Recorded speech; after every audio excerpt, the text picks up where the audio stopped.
వేదికను అలంకరించిన రాష్ట్ర ముఖ్యమంత్రి వర్యులు శ్రీ రేవంత్ రెడ్డి గారికి, అలాగే పార్లమెంట్ సభ్యులు విశ్వేశ్వర రెడ్డి గారికి, అలాగే మా గ్లోబల్ స్టార్ రామ్ చరణ్ గారికి,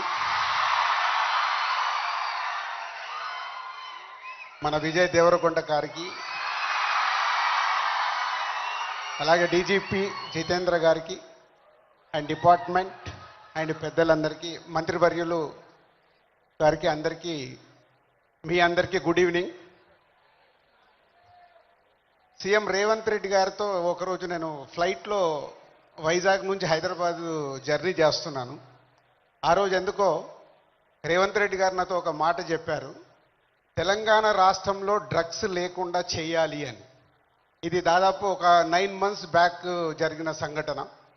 అంటే సీఎం గారికి ఆ రోజు చాలా డీటెయిల్గా, అంటే చిన్నపిల్లల వరకు ఈ డ్రగ్స్ వెళ్ళడం వల్ల మన ఫ్యూచర్ ఎలా ఉండబోతుంది, దాన్ని నిర్మూలించాలంటే అందరం కంకణం కట్టుకోవాలని ఆ రోజు చెప్పడం జరిగింది. ఈరోజు నేను ఈ కార్యక్రమంలో పాల్గొన్నందుకు నా వంతుగా నేను ఓట్ తీసుకుంటున్నాను. నేను కానీ, నా కుటుంబ సభ్యులు కానీ, నా స్నేహితులు కానీ, నాకు తెలిసిన వారు ఎవరు కానీ డ్రగ్స్ తీసుకోకుండా నేను చేయగలుగుతాను.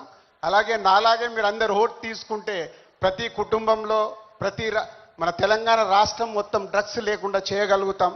రెడీయా మీరు? ఇలాంటి అవేర్నెస్ మనకి ఈరోజు అవసరం. ఈ మధ్య మలయాళం ఫిలిం ఇండస్ట్రీలో కూడా ఒక నిర్ణయం తీసుకున్నారు.